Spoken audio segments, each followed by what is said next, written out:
boys and girls, Greg from the Scary Spirits Podcast here to make you another cocktail. This week's cocktail is called the King of Demons and is the featured cocktail in today's episode. As usual, we're going to start with our shaker of ice. To that, we're going to add, I'm going to start with 1/2 ounce black cherry syrup.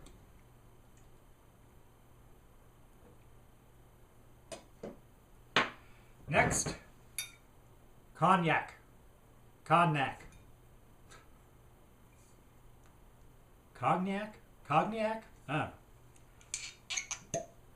ounces.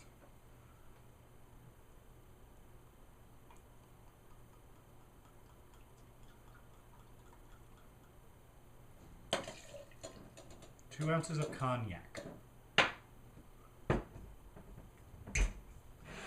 Next,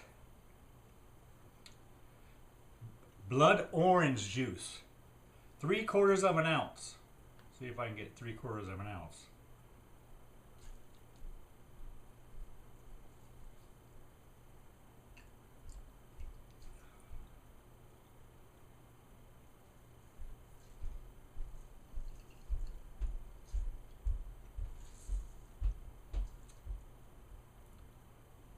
As good as I can do. It's close.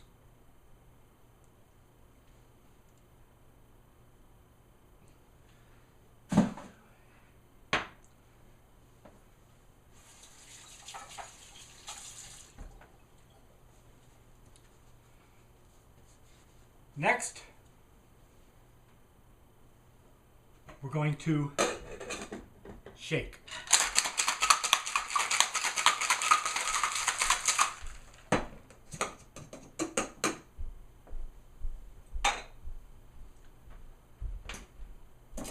Then we're going to take our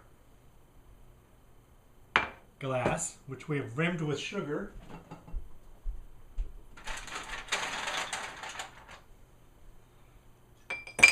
add some ice, strain our cocktail in there.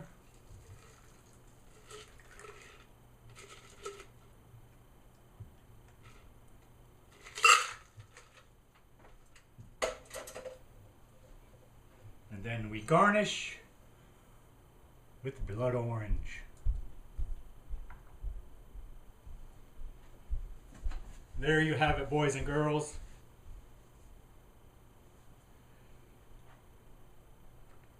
The King of Demons.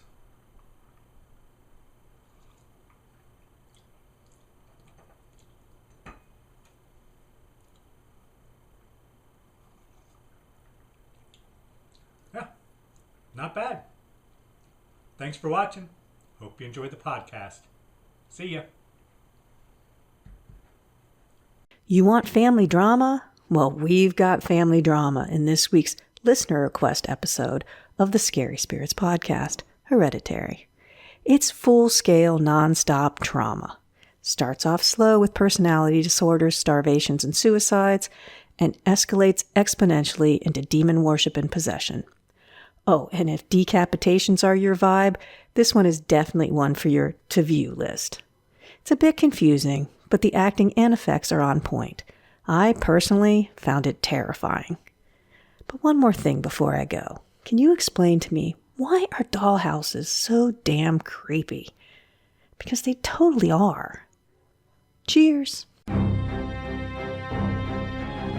Welcome to the Scary Spirits Podcast.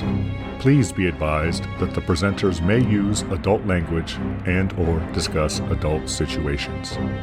This podcast is not intended for younger listeners or those that may be easily offended. So, if you're ready, let's go.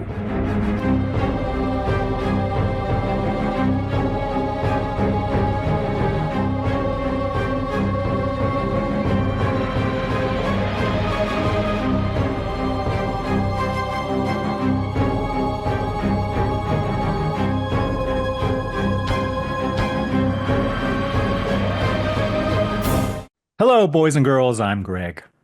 Hi, everyone. I'm Karen. And welcome to the Scary Spirits Podcast.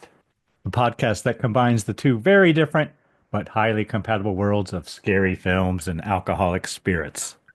What could possibly go wrong? Indeed. How are you, Karen? I'm traumatized, Greg. How are you? It's always something with you. Tell us, why are you Oh, traumatized, it's the Karen? movie. It's the Oh, movie. movie traumatized you? Yes. Is that going to affect your cocktail rating? I don't know. I'm fine. How are you, Greg? I'm good. Thank you for asking. It's what we do. Karen, was this film my choice? Was it? No, it was neither of our choices. I know, it was my turn. Yes. It's my week, but we are doing yet another listener request, Karen. Ooh, we do like a listener request. This one from a coworker of mine whose name is Greg. You would like him, Karen. I'm not so sure. Is this Greg? Is he a normal? Does he normal on the outside? Does he seem to be a reasonable He person? seems to be normal, Karen, but Hmm. those are always the ones you got to watch for. Yeah. Is he quiet? No, he's not actually. Oh, okay. You know, they always say, oh, they were always so quiet. No, he's very. I've told him he should run for office. That's what I've told him before. So he's a very good public speaker, I will say, and he's got the woo factor, which The Riz, he's got charisma. I don't know. He's got the woo. It's this leadership training we went to, and we had Oh, all I these have no different idea. traits, and he Oh, he got the woo. oh, what did you get? I don't remember, Karen. The non-woo. I'm a fixer. Oh, you're a fake. Ah, makes sense. I Yeah, would I buy that. remember that. I'm a fixer. I'm probably a causer. But the film he has chosen, Karen, it's from 2018 called Hereditary. Did he pick a drink? He did not, Karen. So I had to come up with one. I was going to ask him, but I said, nah, I'll Too figure much it out. pressure. I'll figure it out.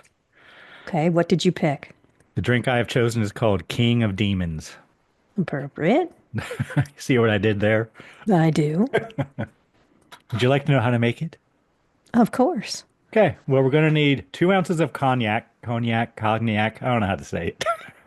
I think it's cognac, but Cognac? That I sounds right. think Cognac? That sounds right.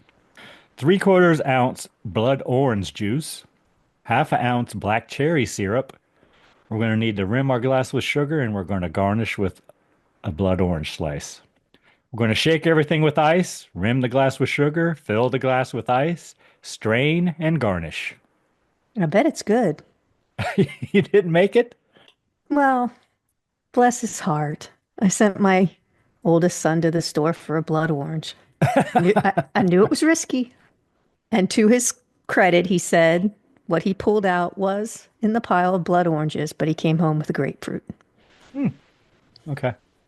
which I didn't think would really, a little bitter, I think. So True. I This is not pretty throwing sweet. I didn't want to throw anyone under the bus. He did me a huge favor by going back out and getting it. It's pouring rain. Hmm. I forgot about it. He came back about 15 or 20 minutes ago with grapefruit. So I'm appreciative, but I'm without the drink. Okay. Well, that's sad. Did you make I know. something in its place? I always have a gin and tonic ready to Oh, go. okay. Well, as you do. My apologies, though, because it looked good to me. And I should have gone myself, but he was sweet and volunteered to do it. Should we give our friends and listeners time to make their own King of Demons? Yeah, don't send your son to get the orange, though. Hold on.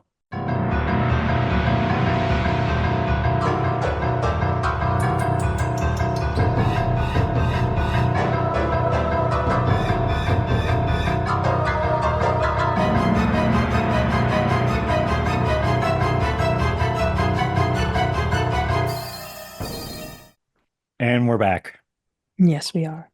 Karen, might you have a brief synopsis for us? I do. Go on. Tell us all the story. When the matriarch of the Graham family passes away, her daughter and grandchildren begin to unravel cryptic and increasingly terrifying secrets about their ancestry, trying to outrun the sinister fate they have inherited. Thank you, Karen. We are a match. All right, Karen, tell us everything, if anything, you really enjoyed in this film or thought was, pleasantly surprising. I had heard of this film, but I heard the title and things, but I didn't know anything about it.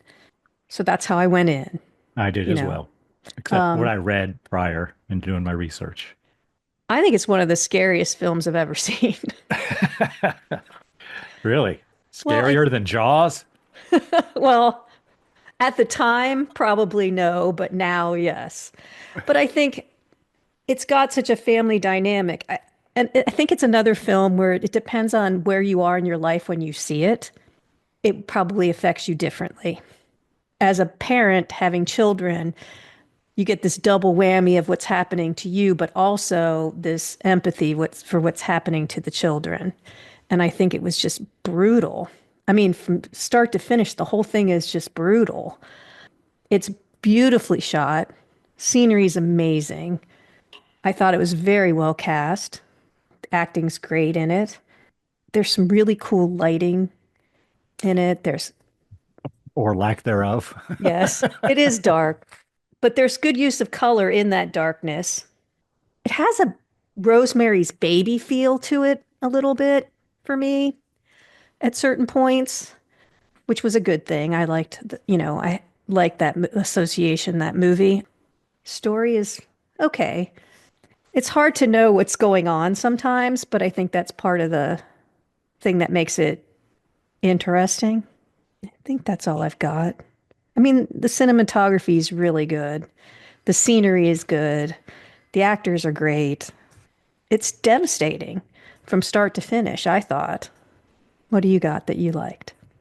I agree. It's very well shot. I wrote the music's good. It's got Yeah, good there's good music. mood music Yeah, going almost on. throughout the whole thing. When Hmm. they're not speaking, there's music. There is times when it's deathly quiet as Well, well. on purpose, yes, but And the acting's good. Casting's okay. Just okay. really, But they're good actors. That's all I wrote. there's a lot of family dynamics in it. Lots. That's There's what a the lot whole of thing is. struggles. So on top of the whole horror aspect, it's very psychological. And maybe that's what got to me almost more than the horror. I don't know what to say about it. It's pretty good. I thought it was really good. It's pretty good. Uh-oh, we're gonna talk. Anything you didn't like? Anything that stood out to you that It's a little hard to follow sometimes. Just and the whole thing is sort of like it. What's the guy's name? M. Night Shyamalan or whatever his name. You can't really tell if everyone's just falling into mental illness or if this horrific story is actually true. I mean, it's horrific either way, but is the horror part true or is it just everyone's inherited mental illness and is has like psychological breaks or something or psychotic breaks because of everything that's going on? I honestly don't really know the answer to that. I don't know if we're supposed to know the answer to that or not. I should say there is sequel potential in some ways. There wasn't a whole lot I didn't like. I think the only thing I think there's, if I was going to write an English paper, okay, and this is going to be overthinking it probably, but when you watch the whole story, for some reason, I don't know how to put it perfectly, so I won't, but in the end, the kid, the male, is crowned for no reason except that he's a male. And for some reason, the women aren't important enough, but the kid is a male, so he gets to become the king. And he does nothing to, try to make that happen.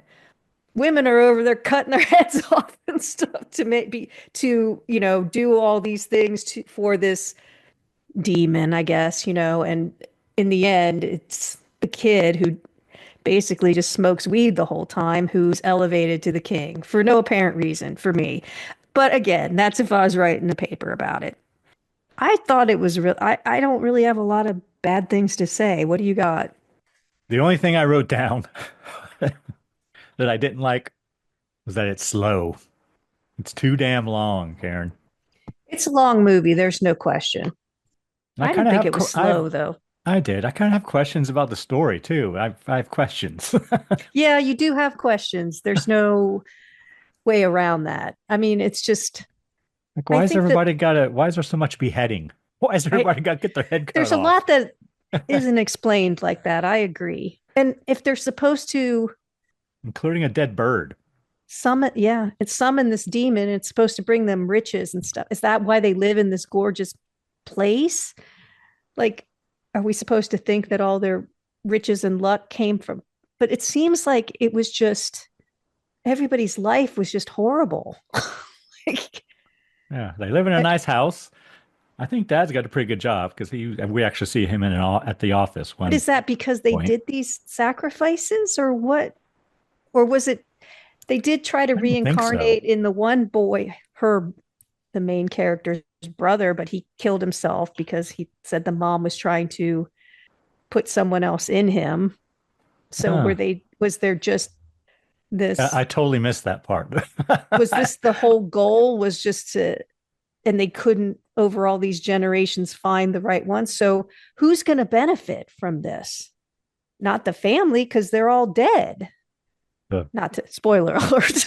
the cult, coven, the followers, whatever you But want to so this call it, family gave up everything for what? For the benefit of others? That doesn't seem for their very religion, Karen. well, I guess You know, you know that thing called religion vaguely. that people have waged I just war over for centuries. that's the one it's like I didn't see the benefit of it all. Maybe his future generations, but Yeah, I don't know.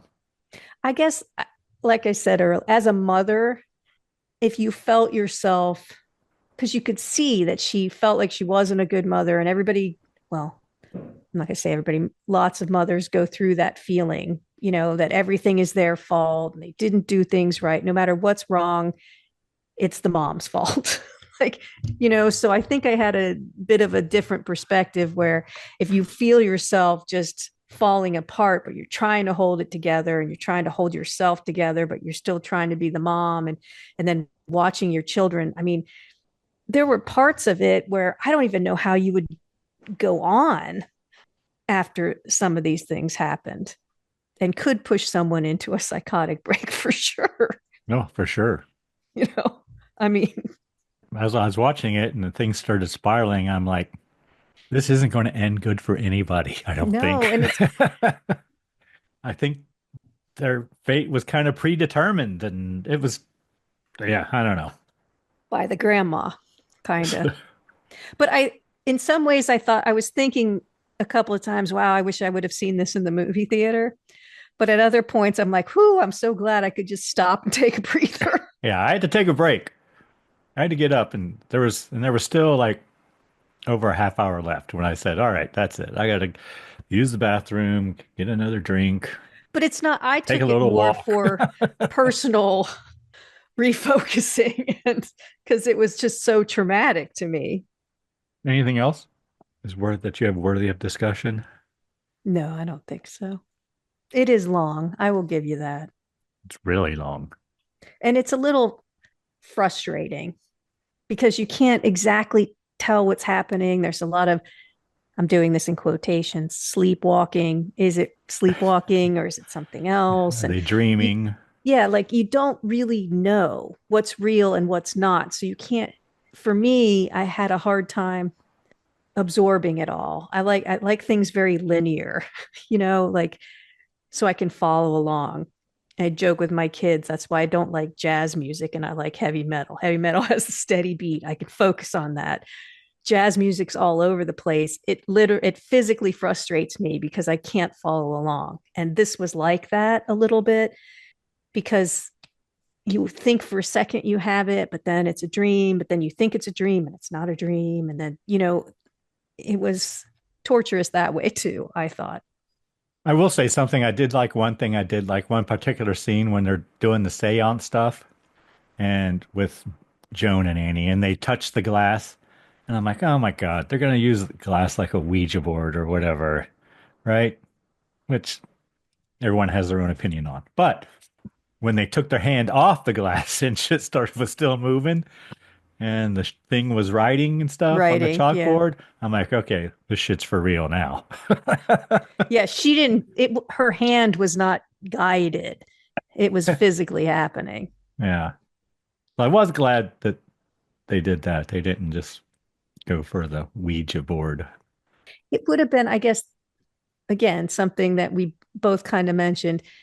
More information would have been helpful. Even about, I know we're not supposed to know all of the grandma's doings, but flashbacks or something to show us kind of, was a contract signed, was like what made all this happen. We don't really get an answer for why, or even any more information about who they're worshiping. There's a little there, but I don't know. Would have been better, but that would have might have made it long. We needed the Batman moment. Yeah, I know. Well, the scrapbook kind of took the place of the flashbacks and shit like that. And when she finds the book, and I meant to read what was highlighted in it, but by then I was ready to just keep going. So I didn't stop and pause and read it. And I read it, but it doesn't mean it's recorded properly. Yeah, there's lots of reading in this film, Karen. Makes you just feel better about your family dynamics, I guess. but probably worry about your genes and what you're passing on. All right, are we ready to give our cocktail rating? Yeah, I think it's a 2. Do you? I do. I think it's a 3. All right, it's your movie. No, it's not. It's Greg's movie. Well, but I mean, it's in your time slot, so we have to defer to you. I'll give it a 2. I mean, it's better than a lot of 3s that we've watched, I thought. It's also a lot longer than a lot of 3s. You can't fault it for being long. All right, we'll give it 2 cocktails. I mean, the effects were good. Everything, it was good. Yeah, the effects were kind of good. The filming was good. Yeah, and this was this guy's first film. Really? So yeah, for our first film, it's pretty good. I'll give it that. All right, 2 cocktails, boys and girls. That means it took us 2 cocktails to get through this film. And as I said, I did have to go get another beer. Karen, would you like to hear a review from the time? Of course. What do you got? First, I have to tell you, this has a 90% approval rating on Rotten Tomatoes, 7.3 out of 10 on IMDb. What do you think those Google users think, Karen? 86%.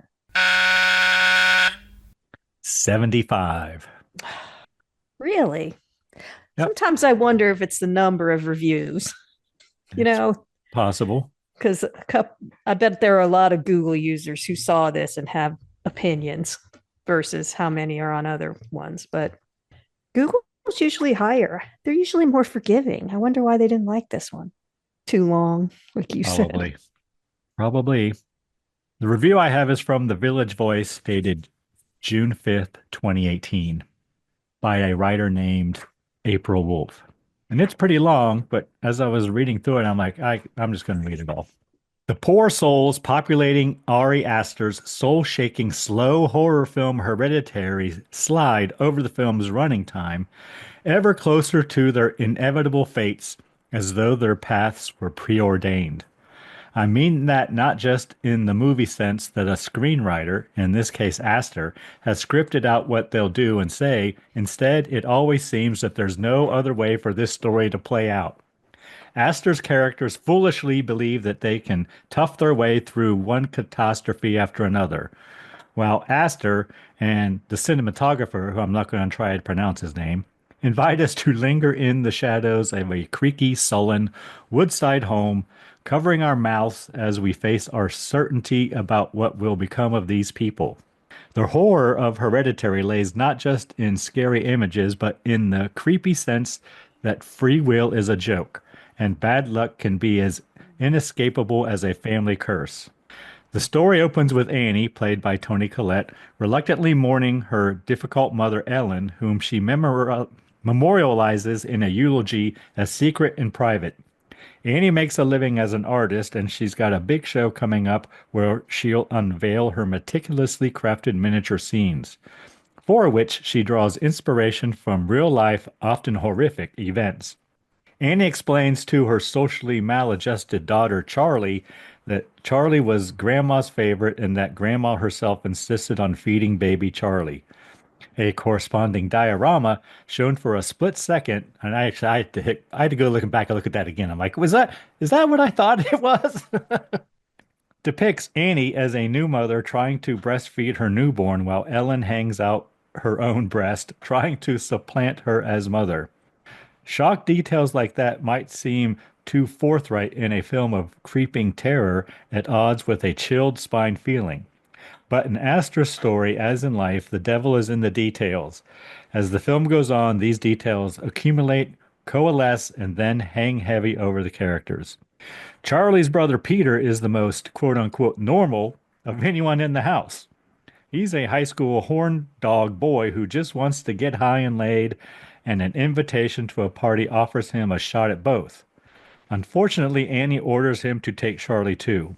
A throwaway bit about nobody remembering to bring Charlie's EpiPen at the beginning of the film comes back to haunt the party scene, and though that might sound like a spoiler, trust me, absolutely nothing can ruin what happens to Charlie, or the way Annie combusts into a nervous wreck afterward. For all the revelatory performances here, this film belongs to Colette, whose convincing rantings, ravings, and tearful outbursts mixed with morose long stares create a totally believable portrait of a grieving woman, even as she genuinely scared me. Real grief is terrifying. Annie appears manic, vacillating between love and hate, truly tormented by her sleepwalking spells where she often dreams of dousing her and her children with paint thinner and setting them all on fire. Aster and the cinematographer favor a wide, busy frame which drives the eye to move around it, taking in every element of the picture. Watching is like playing one of those photo hunt spot the difference games, trying to suss out what has possibly changed from the last time Aster showed us this room. And once my eye found this new element, I couldn't look away. This game of search for the horror hiding in the shadows happens multiple times. The audience I saw this with gasped aloud, saying, "Oh God, no," or "Don't do this," in all of these moments. Don't turn around. At one point, I instinctively slapped my head to the forehead in shock. And yet, there are distinct microseconds of levity, or at least comic incredulity, where characters do something so over the top strange that the performance elicits nervous laughter. A woman named Joan, whom Annie met in a grief group, accosts Annie with hugs in a parking lot and gleefully begs her to do a seance and contact Annie's dead relative. Joan is boundlessly effusive, while Annie is as determined to slip away as that cat Pepe Le Pew harasses. These mismatched energies become hilarious in that moment as this near stranger tries to persuade Annie that connecting with the dead is a totally normal thing to do on a weekday afternoon. Meanwhile, it's utterly admirable how much Aster trusts us, digging into these plot points without doling out much explanation. Throughout the film, Aster and production designer Grace Young exploit the creepiness of miniatures and dollhouses. And just as a child wields godlike power over her dolls, Aster too exercises a tight control over his characters, who shuffle from one shocking scene to another in a family tragedy that seriously rivals that of the ancient Greeks. Hereditary is wicked, existential horror. Sounds like April liked it. Dollhouses are creepy. What was the Well, one? it's even more creepy when you're making miniatures of horrific events in your own life. Yes. Was it what was the one that we watched? The Lodge. The Lodge, yeah. I was gonna say the cabin, but I knew it wasn't the cabin. That had that in there too. Yep. That's one of the first things I say in my notes. And they are creepy when they're so real. And Yeah, when they're representing your own life. ever seen those miniatures that people do of crime scenes? Like, No. I think they use them to teach. investigating crime scenes and things. Seems like there was one at a show recently, or I don't know, a year or so ago.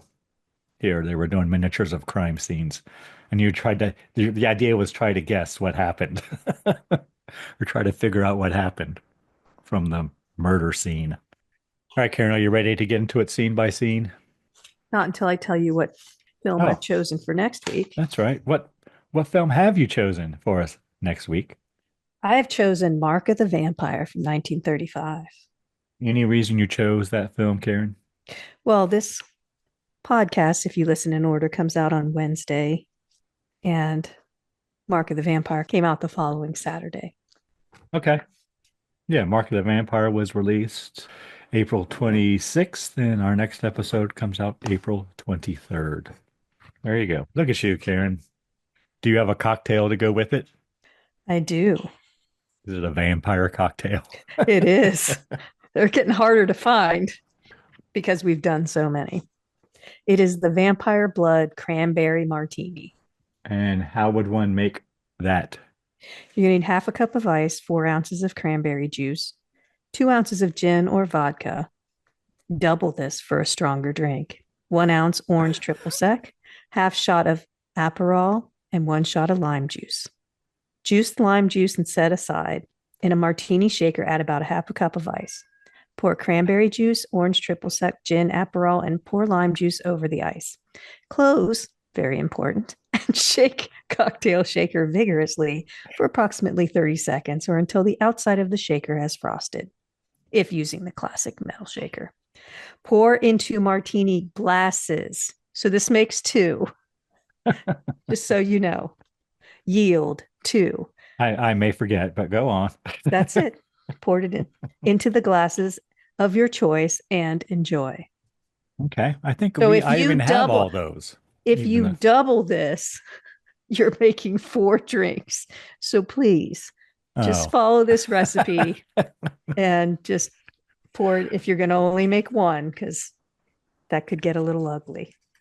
Okay. Sounds pretty good to me. And you have your choice. You don't have to use gin because I know you don't prefer it. So you can use vodka. Okay. I probably will. Because I'm giving like that. All right. Are we ready to get into it scene by scene? Yep, let's go. Hereditary 2018. Did you watch this on Amazon Prime, Karen? I did. It was on Netflix, but I wanted to be able to control pausing and all. Rated R for nudity, violence, frightening scenes, substance use, and foul language. And the first thing I have written down is lots of words to read. Because the film opens with the obituary. Ellen Taper Lee, I guess that's how you say the last name, Lee. 78, passed away from a prolonged illness at her daughter Annie's house on April 3rd, 2018. Beloved wife of the late Martin Lee, devoted mother of Annie Lee Graham and the late Charles Lee, cherished grandmother of Peter Graham and Charlie Graham. She is also survived by her son-in-law, Stephen Graham. She will be missed. Reposing at Kingston Funeral Home Friday, 10 a.m. to 12 p.m. I've never heard it called reposing. No. Funeral service to be held on Saturday, 10 a.m. Burial will take place at Spring Blossom Cemetery. I said a lot of the males are dead. I just made a note. It's true. Then we have a shot of a treehouse through a window. It's a nice treehouse. Yeah. Then we have some credits. And then I wrote miniature houses similar to The Lodge. The movie, The Lodge, not the movie, the Hammer film, The Lodge. Zoom in on a room and a man enters. It's Dad, and he's bringing Peter his suit. And I wrote, is that a Sheltie? I think it's an Australian Shepherd. Of course it is. But I wasn't sure. It could have been a Sheltie, but I think later it looks more like it looks more. It doesn't look like a Close, Sheltie though. as much later. And then Dad finds Charlie sleeping in the treehouse. Yeah, so Peter's the son. He's late. The girl's up in the treehouse. Mom's already in the car waiting on them. Been there. Yeah, the daughter is named Charlie. Yes. So then we're at the funeral. Annie gives a eulogy, and apparently it's a large turnout. And she talks a lot about how private her mother was. I think she's surprised at how many people showed up. Yes. And I wrote, Annie and her mother are wearing the same pendant, Yeah, I saw that. which Annie doesn't seem to know anything about later. So I thought that was strange. But anyway, No, it looks sort of just like an abstract kind of. I don't know if you'd say, well, what does this mean? And you just say, oh, we match. I've got one and you've got one. Almost like a nice gesture. then we see Charlie drawing pictures. Her dad stops her. That's in the Uh, church. Or no, that's at the eulogy. You're right. yeah. And Annie says her mother was always right. She does drop that in there. And we see Charlie eating a chocolate bar, and we learn apparently she has a nut allergy because everyone wants to know if there's nuts in it. And that's when they say we don't have a EpiPen, blah blah blah. True. And they strongly push that. But Charlie likes her chocolate. She does. And to be fair, especially when I was younger, I hardly ever had my EpiPen. It was stupid when I think back on it. But when people say, "Oh, why don't you?" As a kid, I just never had it. As I got older, I started to have two, so that one could be at home, one could be in my, like I started to realize my mortality. But when I was young, I never carried it. My mom would always get so mad at me for never having it. Then they arrive home, and Annie is guilty because she's not very sad. So she's going through the grief thing. Then we see her working on her miniatures. And Annie talks to Charlie about her grandmother. Guess she's tucking the kids in. Well, both parents are, I guess. Charlie was her favorite, and Charlie says grandma wanted her to be a boy. And Charlie wonders who will take care of her when her mother dies. Well, first she says, "Who will take care of me now?" And the mom's like, "Hello, me." And then she says, "But after me." And we should, at least for me, Charlie was an odd child. Like she's just odd. You can tell she's not a talker, almost looked on the spectrum or something, Mhm. just socially awkward. I don't know if she was meant, not that being on the spectrum makes you odd, but she had that closed in kind of feel that she wasn't really interested in socializing at all. Yeah, she liked drawing pictures. Yes, and she's not very communicative. She's very quiet. She stares a lot. She does a good job. Yeah, she does. And we also learned that Charlie never cries here because mom says, do you ever want to cry? Did you want to cry? And no, she never cries, apparently. She Even never as a cried when kid, even she was a baby. or even when she was born. She Yeah. said, even when you were born. So then we see Annie looking through her mom's things. There's a book called Notes on Spiritualization. And inside is a note to Annie. It says, more words to read. My dear, dear, beautiful Annie, forgive me all the things I could not tell you. Please don't hate me and try not to despair your losses. You will see in the end that they were worth it. Our sacrifice will pale next to the rewards. Love, Mommy. But see, that's what I mean.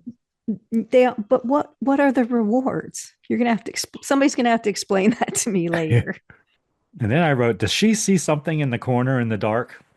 She acts like she does, but I couldn't see anything. I couldn't see it either. But she turns on the light, and apparently there's nothing there. Then I wrote, this is where I wrote, then we have a miniature of grandma trying to breastfeed Charlie, question mark. Yeah, it was weird. And then we cut to a classroom. Charlie is sitting there playing with a toy, not taking her quiz. And then a bird flies into the window. And then I wrote, Charlie stares at scissors, question mark. So as soon as the teacher tells her that she can't play with the toy anymore and flips the quiz over, that's when the bird flies into the window, almost as a distraction. Like Charlie didn't study for the quiz or doesn't want to take the quiz, and it just doesn't stun itself. That bird's gone, and yes, she does stare at the scissors. Then we cut to her brother Peter in a classroom. He gets a text message from his friend asking him if he wants to smoke a bowl at lunch, Karen. And I wrote, Peter's not paying attention. No, he's staring at the girl's ass in front of him. But the whole thing they're talking about was Heracles, I think they said. And the teacher was asked, they're obviously studying some mythology because it's mentioned later again, too. And what's more tragic? They were trying to find out, or the question from the teacher was, what's more tragic, having a choice or not having a choice? You know, like, is it more tragic to have your fate mapped out for you? It's another English paper you could write, because this is what they're talking about. As you mentioned, you think all these people's fates were sealed. Is that more tragic than if you have choice and make all the wrong choices, which that's what the teacher was talking about, which reflects back on what's happening in the movie. So next, we see a dead bird on a bush outside the school. Charlie cuts off its head with the scissors and she puts it in her pocket. And she's eating another chocolate bar. And there's so a she's woman just across the street watching her. And I wrote, she waves, ? Sort of waves, yeah. But this isn't Joan. This is a different woman. I don't know that we ever see this woman again, but well, we might, but I didn't recognize her with her clothes off. So then we see Annie working on her miniatures. She's making a laptop that is looking up apparitions. At first, I thought she was like Googling apparitions. So did I. No, then we see her painting a laptop to match. The miniatures are amazing. Yeah. Very detailed. And then she walks down the hall and she enters her mother's room, I think. And we see a triangle painted on the floor. Dad gets a call from the cemetery. Apparently, Grandma's grave was desecrated. And Dad's name is Steve. I wrote, Steve lies to Annie. Annie says she's going to go see a movie. So Annie lies to Steve. But Steve just says it's some billing thing. Yeah. That's all he says. Which, you know, if in that situation, I don't know if I would say someone desecrated your mom's grave. I mean, maybe like we have to go to this, but as fragile as Annie is, I don't know if I would have told her either. Annie goes to a support group, I wrote. She's not Instead going to of a the movie. Movies, yeah. And it's losing a loved one, grief recovery group. He says, anyone else want to speak? We're leaving some time at the end for any new people. And Annie first says no, but then she spills her guts, Karen. Oh my God, it's crazy. Yeah, she speaks about her and her mother's relationship. They were estranged before her mother got ill. Apparently, her whole family is a little out there. Her brother had schizophrenia and hung himself in mom's bedroom. But I didn't get the whole thing, what you said. So at first, she doesn't want to talk, and then it just pours out of her. So she did love her mom, but they had their challenges. So she had DID and dementia. So DID is dissociative identity disorder, formerly known as multiple personality disorder. It's a mental health condition characterized by the presence of two or more distinct personality states or identities. The diagnosis of DID involves a comprehensive evaluation by a qualified mental health professional, typically a psychiatrist or psychologist. This kind of thing always freaks me out. The thought that you could have multiple personalities, that's always kind of strange. But studies have shown that individuals with a family history of DID are at higher risk of developing the disorder themselves. So there may be a genetic predisposition. So if you're going to diagnose it, it has, again, the presence of two or more distinct personalities. Each identity has relatively enduring pattern of perceiving, relating to, and thinking about the environment and self. You have amnesia for important personal information or traumatic events, experience of feeling possessed by different identities, sudden shifts in identity behavior or consciousness. So I did, again, just do a quick search about genetics and mental illness. Studies have shown that certain genes can increase the risk of developing mental illness.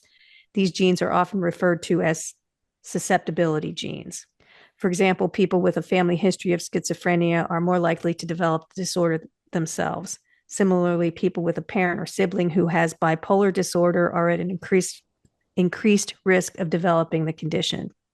But genetics are not the only factor that contributes to mental illness, of course. Environmental factors such as childhood trauma, stress, and substance abuse can also play a role.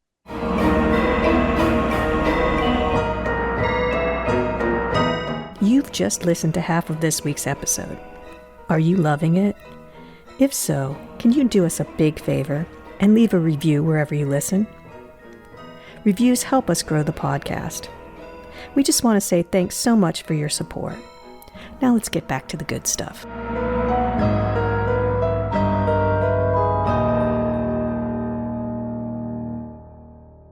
Annie goes on to say that she did not let her mother near her firstborn son, but she did allow her to get her claws into Charlie. Okay, but wait. So before you go there, so that's true. She said that. But my father died when I was a baby from starvation because he had psychotic depression and he starved himself, which would be horrible. Her brother had schizophrenia and hung himself at 16, like you said, because the brother accused the mother of putting people inside of him. And I was just like, wow, that's her immediate family. Okay. Multiple personality disorder, depression so bad you starve yourself, and schizophrenia and you hang yourself. I just said, wow, she's got quite the family. And everybody just stared at her for a little bit because you can't soak all that in. That's incredibly difficult to deal with. But yeah, then she kept Peter away from her grandmother, like you said. But she says she feels blamed. Yeah. So again, she's got the guilt thing.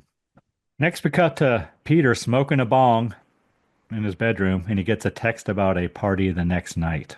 Yeah, he blows the smoke out the window. Does that work, Greg? Or would your mom still smell it if she came in the room? My mom had a very keen sense of smell. So you wouldn't have been trying to just blow it out the window? No, I never did. You went down to a neighbor's house. Or just outside, Enjoying nature. Yes. Then I wrote, is Charlie making something with the bird head? She's doing crafts or something, but I don't know. And we should say she has a tick where she clicks her tongue a lot. And we've seen it multiple times already. But she's doing that while she's working on this. She's got artistic talent like her mother, but she builds things. It looks like she gathers stuff in the woods and puts it together, kind of. And I wrote, orbs in her bedroom, ? Or like some static electricity thing. I don't know. Then Annie gets a text from the gallery wanting photos of the works in progress. Cut to Charlie walking outside with the dead bird head. Peter comes in and asks Annie if he can use the car that evening to go to a school barbecue, Karen.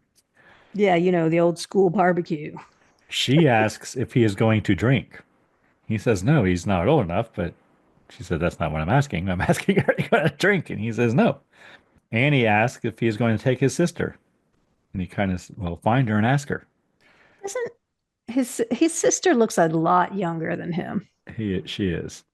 Is she? Because why would she go to the same school barbecue? I don't know. She's probably 3 years younger. She looks more than, I guess there's a big change in that time frame. Yeah. And then I wrote, Charlie looks at a fire and an effigy at a neighboring house or some shit. I thought it was her grandma sitting in the middle of but somebody's naked in the middle of a fire ring. I didn't know they were naked. Look what looks like a cloth dummy to me, like a burlap dummy. Oh, I thought it was one of those pale that show up later, those very pale people. I guess it could have been. That's what it looked like to me. Mom finds her. They're facing away from us, just to be clear. So it's not like we could see the front of them. No. If it was someone, it was a bald someone. Maybe one of those old men. Mom finds her and brings her home. Annie tells Charlie, and they kept taking their shoes and shit off, and I didn't know if that was going to come back, but it never did. It never seemed to mean anything. It was a no-shoe house. Yeah. We are not a no-shoe house. We aren't either. Annie tells Charlie she's going to the party with her brother. Now it really means no drinking, she tells Peter. He says he wasn't going to. So then we are driving to the party, and Charlie is clicking her tongue in the car. And they're in the middle of nowhere. They must live far out because it's a long, dark drive. Yep. We're at the party. Everyone's drinking. Yep. And making food. They're chopping nuts in the kitchen. I wrote, that's probably not good for Charlie. Yep. But Peter sees the girl from his classroom. cut back to Annie working on her miniatures. Back to the party. Peter asks the girl if she smokes weed. She says, "Yeah, let's go. Let's go upstairs. They got a bong." Peter tells Charlie because Charlie's going to follow, and he says, "No, just stay here for a minute and And go have." Charlie looks a lot younger than most of the people there. She does. Yeah. And she's stuck to him like glue, but then he wants to ditch her because, girls. Yeah. He tells Charlie to go have some cake. Cut to Charlie eating cake. Which is enough to distract her. Chocolate cake will get her to go. Like Yes. that's how much she likes the chocolate. And I wrote, Charlie don't look so good. I wrote, I've seen that look before, Karen. Because my gift of a wife has a nut allergy as well. So I'm familiar. Then we see Peter in a bedroom filling a bowl. When she first took the bite, to be honest, I thought it was like a marijuana brownie. Like I thought maybe they had baked something in it and she was going to. I know they were chopping nuts, but my first impression was, oh, they put weed in the cake. But no, it has nuts in it. Yep.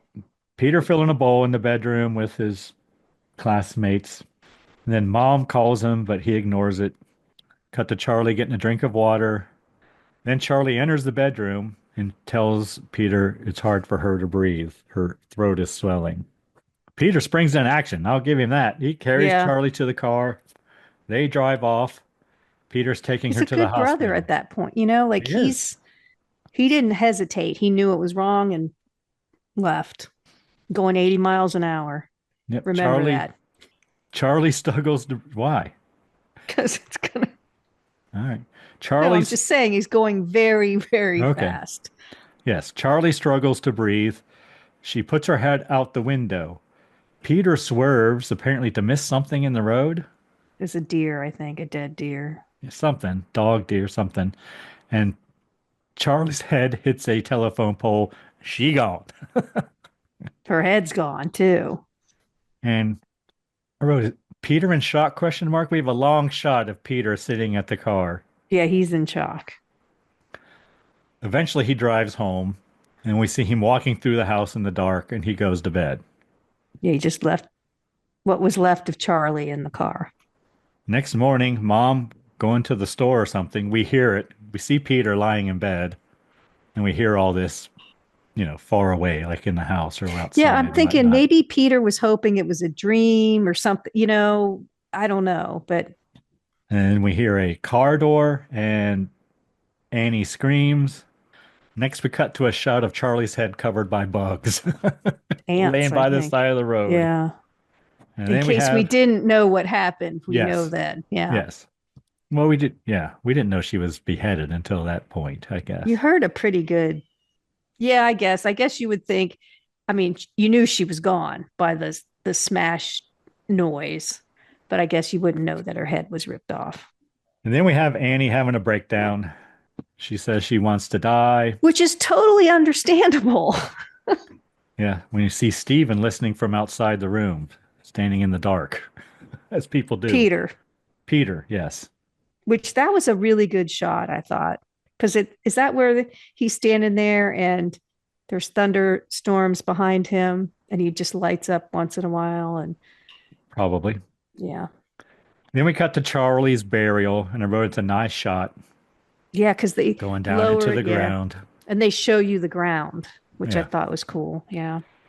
Then we cut back to that home and back at home that evening, and a light comes on in the treehouse? Question mark. I wrote. Well, first they have a little get together after the funeral. Yes, at the house. Annie just goes to bed, and Peter's behind a stained glass window, which was creepy too. But the dad's doing the socially acceptable things, and the other two, which I understand, the other two not wanting to be there for their own reasons. But yeah, then I didn't know what that lighting. I said, "Ooh, there's some lighting behind him," but it was out in the treehouse. And then we see Dad looking at Charlie's drawings in her room, I guess. Cut to the treehouse, and there's heaters in there, and Annie is sleeping there. Yeah, so that harkens back to the very beginning where Charlie was sleeping in there, but Charlie didn't have the heaters on. She did not. She because the didn't have dad said heaters. it's freezing out here, and she's like, it's fine, whatever. So then we see Peter in class again. He's zoning out. Wait, go back just a little bit. It's another kind of red herring that I don't really know what it means, but there's something written on the wall, Yes. Zazas on the wall, but there's words randomly written on walls, but nobody tells us why or what they're for. Yeah, I think that's the name of a demon. It sounds familiar to me. Like I know that name. I think it's the name of a demon. But later there's People other talk, you hear words things, can't. that aren't demon names, but I don't know. Yeah, Again, we I never know that one's a demon. okay. I'm So not arguing with I've you. seen it in movies and other and TV I'm shows, I just think. saying I had no idea what it was. But I didn't proceed. I didn't see it.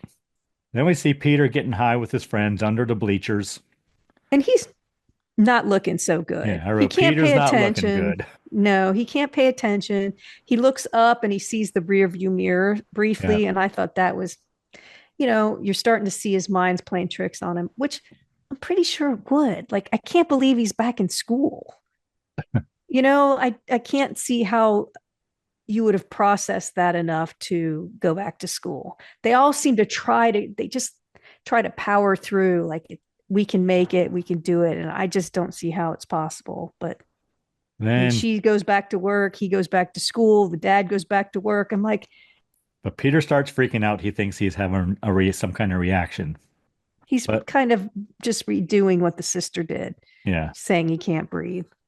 Then he takes his bike home and mom is sitting in her car, question mark, when he arrives. She's just sitting there, staring. I think, is it the same car? Yeah, I don't think I would keep the car. I think it is.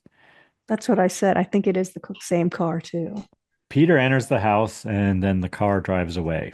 But he starts shaking before he goes into the house. There's like he like preps himself and then Right. walks in the house. Yeah. Then we see mom at the support group. She turns around and goes to leave, like she decides not to go in. But a woman stops her, introduces herself as Joan. She asks if Annie is doing better after her mother passed. Annie tells her Charlie was killed.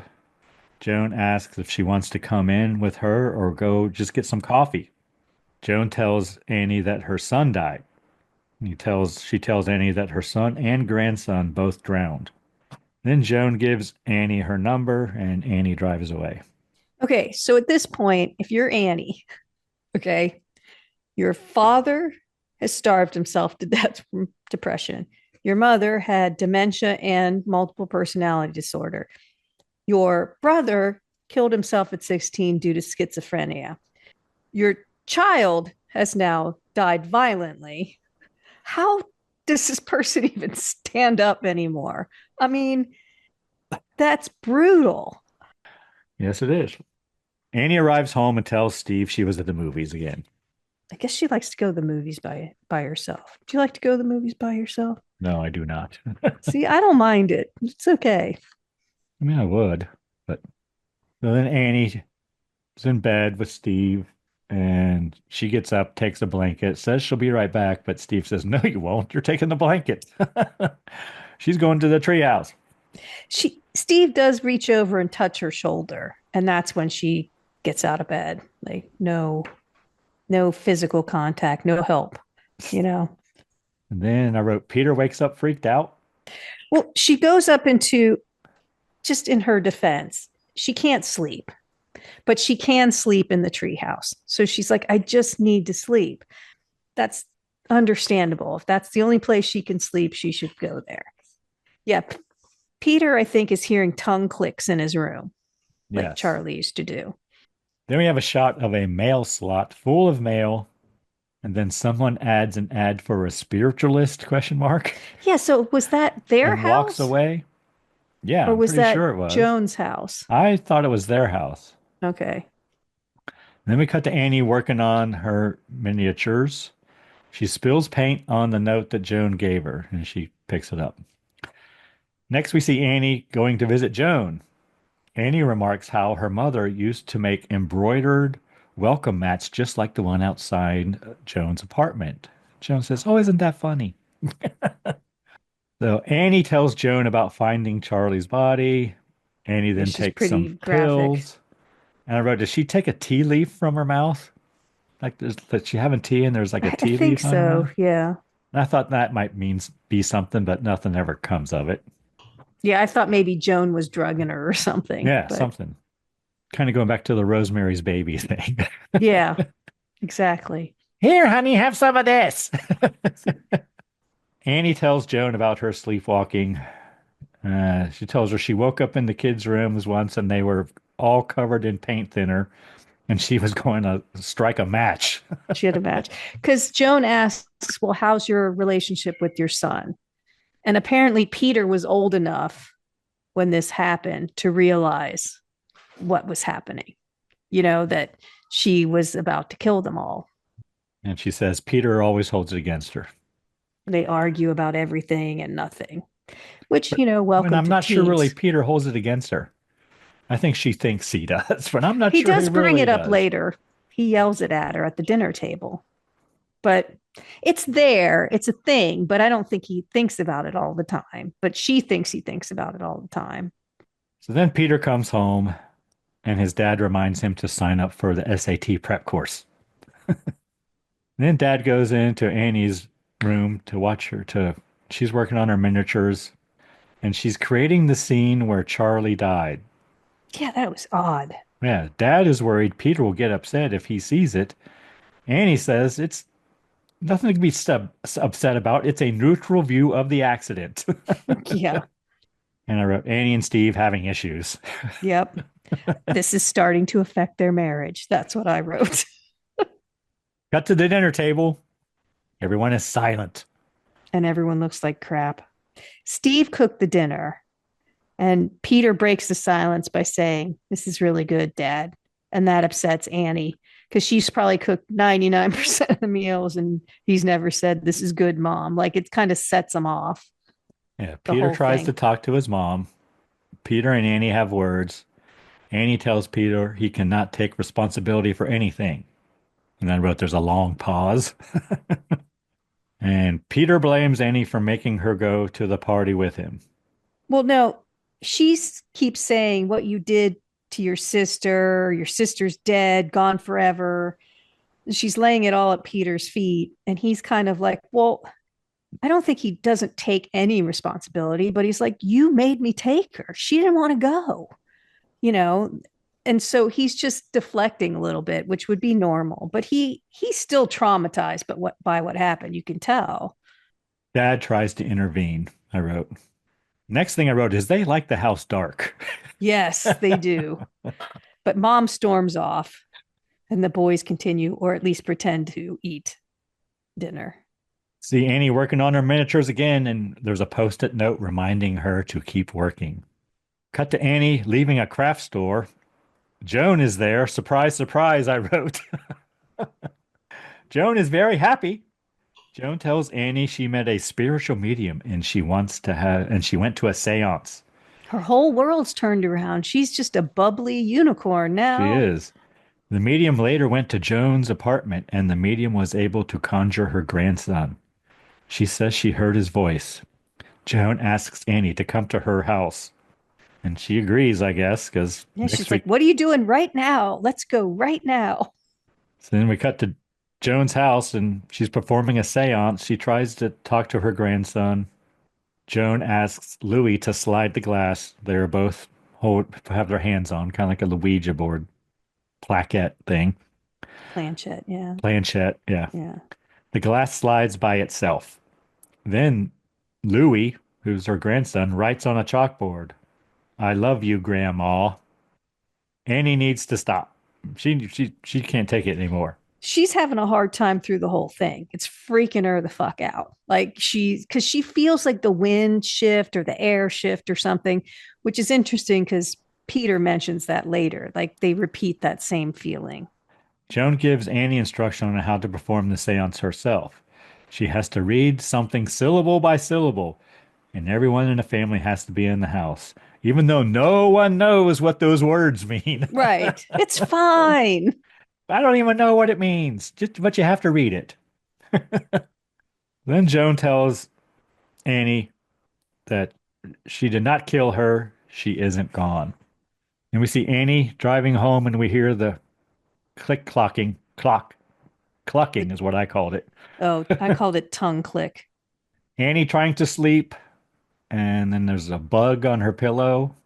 Ants, I think. Ants, I wrote all over the sheets, and ants coming in the window. In like the way they do, they come in a line because they follow each other.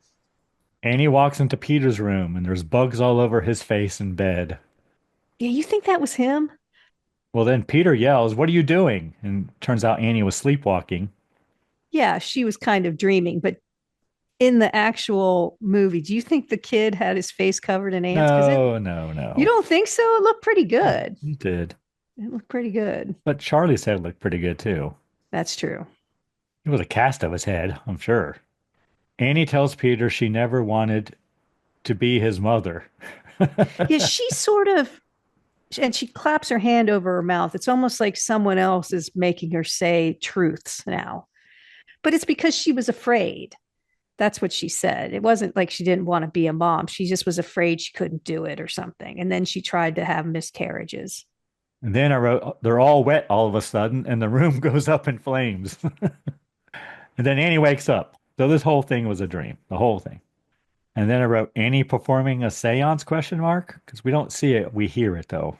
In the bathroom. She is like, so Steve's sleeping. She's in the bathroom. You see that there's a candle lit in there and you hear her mumbling. So she's starting it. Then Annie wakes up Peter and Steve and has them join her downstairs. Annie has Peter and Steve join her in the seance.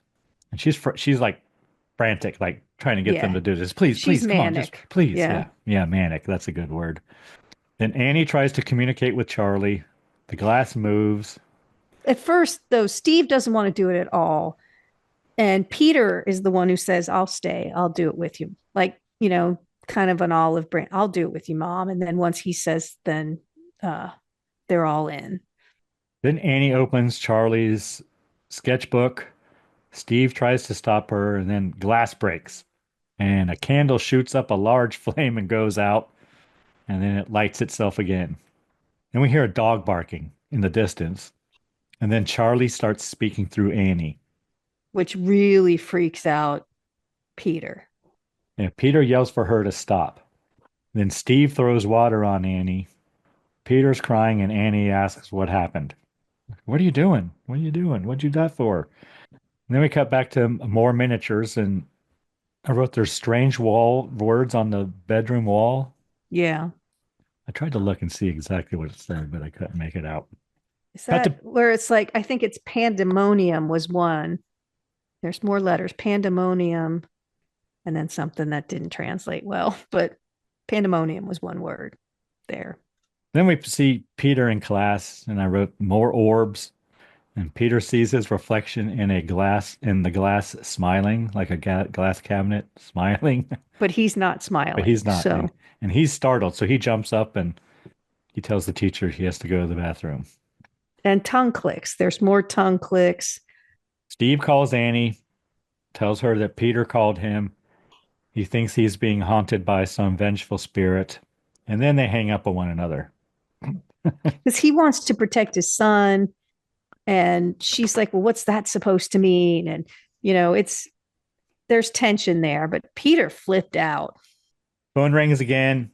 Annie lets it go to voicemail, or the answering machine, I guess, is what they have. Because we hear it's the guy from the gallery. He leaves a voicemail. He's like, if how's it going? He's, we're sorry. All this is happening. Do you need to delay? If you need to delay, just let us know. They're trying to figure out, do we have to put someone in them? They, as a gallery business owner, they're pushing, but they're trying to be nice. And she's not, I don't think she's answered any of their calls with what they want. And then Annie smashes the miniature she's working on. And I think she's working on the funeral scene at this point. Yeah, that's what it kind of looked like. Lots of chairs in a room. Yeah. So then Steve comes home to find Annie in her workroom and everything is smashed. Annie says she did not want to look at it anymore because Steve says, what the hell happened here? And I think is at some point when they come into the house, Steve said, "What is that smell?" He does mention a smell earlier in the movie. And I wrote 42 minutes left at this point. First time I checked. So Annie goes to Charlie's room and the sketchbook is being drawn on and the pages are moving. And they're drawing Peter. Well, yeah, I didn't know it at this, but it's obvious later because we see Peter sleeping and there's that clucking sound again. And then Charlie's face appears. Her head, yeah. Yeah, and then a ball drops and rolls across the room from her head. Oh God, that was awful. I wrote, the dog is not happy. No, it's growling. Then hands come from behind Peter and hold him down on his bed. Like they're trying to rip his head off or something. Then we see Annie in Peter's room. He asks what she was doing. She says she heard him screaming and came in. But Peter says, no, you were holding me down. But then she tells Peter, you have to trust me. I'm the only one who can stop this, whatever this is. And Dad doesn't hear any of it because he kind of took his sleeping pills and then took a few more just to make sure he got through the night. So he's not hearing any of this. And then we cut back to Charlie's sketchbook. And right here, I note it's obviously drawings of Peter. Annie throws the book into the fire. And as the book burns, her clothes catch on fire. Annie cannot put the flames out until she pulls the book out of the fire and puts it out. And in putting out the book, her clothes stop burning as well. Annie goes to see Joan. She knocks, but there was no answer. But I wrote, there's lots of candles burning in there. That's like with a fire sheets right hazard. next to him. Yeah. I think that doesn't look good. And there's a picture of Peter inside a triangle on the table, along with Charlie's toys and the head of the bird. Annie stares at the welcome mat and runs off. And we see a security camera behind her, but nothing really becomes of that either. Yeah, except that you know that Joan knows that she was there. Right. And then we see Peter at school sitting on a picnic table. All alone. Poor Peter. Then we see Joan across the street yelling at him. Was it Joan? It was Joan. Okay. She yells, I expel you. And she tells him to get out. She's telling Peter to get out. Yes. Yeah. So that I guess. I expel you. Get out. So then we see Annie going through her mother's things, a book on invocations. And we see a thing about King Paimon, god of mischief. Yeah. So I did let me see if I can read what it says. Plus, I have a bunch of other stuff on him, but my search history is not good. When successfully invoked, King Paimon will possess the most vulnerable host. Only when the ritual is complete will King Paimon be locked into his ordained host. Once locked in, a new ritual is required to unlock the possession. And then farther down, since he's a male, he's covetous of a male human. And you get riches if you conjure him. So I looked him up. Yeah, so that's what was in the book. Yeah. This was one of his quotes. It's always the same thing humans summon me for, whether it be power, wealth, or glory. You humans never have any creativity for anything new, do you? He's a mighty king of hell, was given 200 legions of demons under his rule. He has his own band of demented satanic worshippers who go to great and unholy lengths to have him manifest in the material realm. His worshippers want him to manifest in the mortal world so he can make them wealthy and knowledgeable. So he's I guess he's sort of like a genie where he grants the conjurer a wish, but you have to be specific in your wish. You know, there's always the be careful what you wish for thing. He's an unrelenting opponent in both manipulation and hostility towards humans. He's depicted as a man with a beautiful face, wearing a precious crown and riding a dromedary, looked like kind of a camel to me. He often goes with a host of demons and ghouls in the shape of men playing trumpets, cymbals, and other sorts of musical instruments in front of him as he arrives.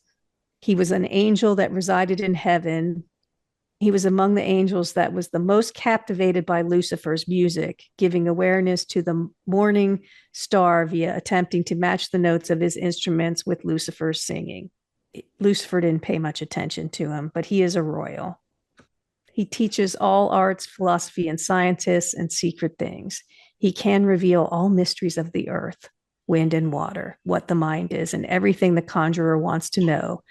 Gives good familiars and confirms them, binds men to the conjurer's will. So, I mean, like he says, it's if you conjure him, you're going to get wealth, riches, and all that stuff, but you have to be careful what you wish for. It doesn't say how many wishes you can get. So I don't know if you only get one. Then we see Annie going through her mom's scrapbook, and she sees pictures of Joan and her mother, as well as a picture of her family.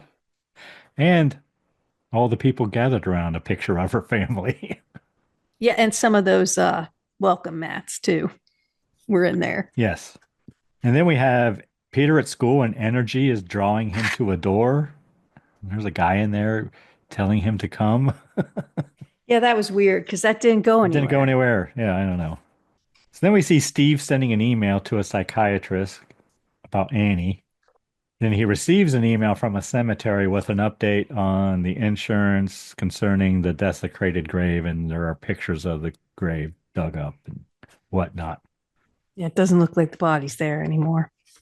Annie goes up to the attic, lots of flies, and there's a candle burning up there. She sees the body of, I believe, her mother with no head. And there's an insignia painted on the wall, the same as the pendant they were wearing earlier. Peter in school hearing the clucking again. His hand raises. All of his classmates worry about him because his face is contorted. And his wrist is bent like when I fell and broke mine. It was in an odd angle, but he's not good. He looks possessed or like he's having a stroke. And his head slams on his desk repeatedly, and then he screams. And we cut to the school calling the house. Annie outside, so she doesn't answer. I assume it's the school. Then school calls Dad. Dad picks up Peter. Dad arrives home with Peter. He don't look so good. He's got his nose all bandaged up. And Yeah, he broke his nose. And when driving home, Peter almost runs a red light and a car whizzes by. Like if he had not stopped, I thought, oh, they almost killed Peter, you know. Stephen tells Annie that Peter smashed his own face against his desk. And Annie begs Steve to go up to the attic to see what she saw. She says there's a body and she thinks it's her mother. But Steve doesn't believe her. No, he doesn't. But he opens the attic and goes up, and flies fly out. I was surprised because I thought it was all going to be gone, you know. Yeah, I know. But Peter goes up there and we hear him scream. And Annie shows her mother's scrapbook to Steve and shows her a picture of Joan. Even though Steve doesn't know anything about Joan, but Yeah, because Annie goes on and tells Annie him. was supposed to be at the movies all those times. That's right. Steve thinks Annie is the one who desecrated her mother's grave.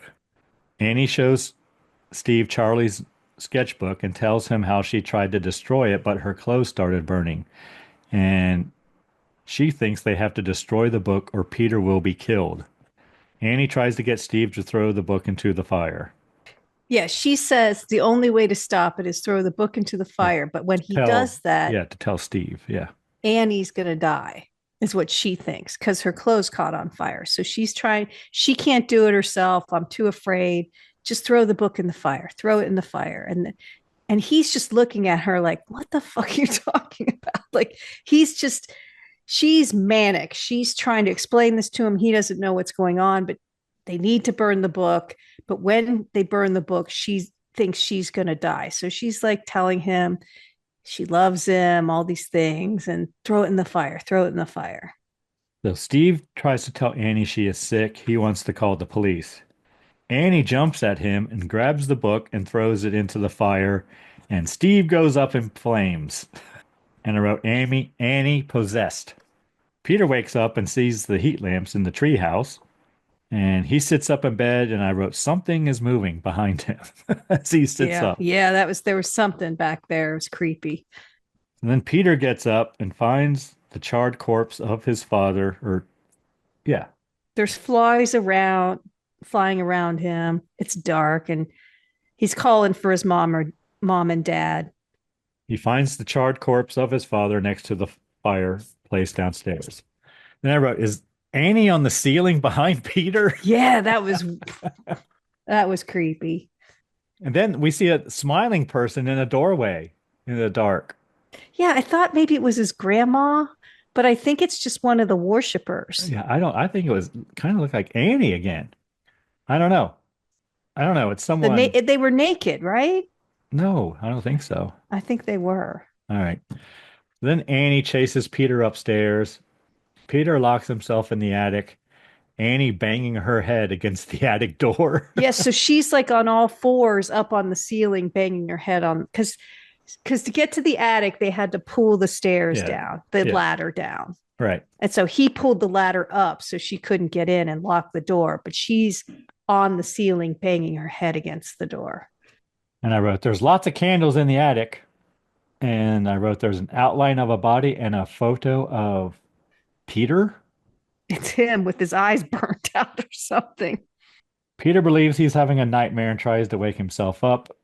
He looks up and sees Annie in the rafters beheading herself, question mark. Yes, it's so like with wire or something. Like Apparently it's She's piano wire. she's So- going ee. It's like Then we have naked people.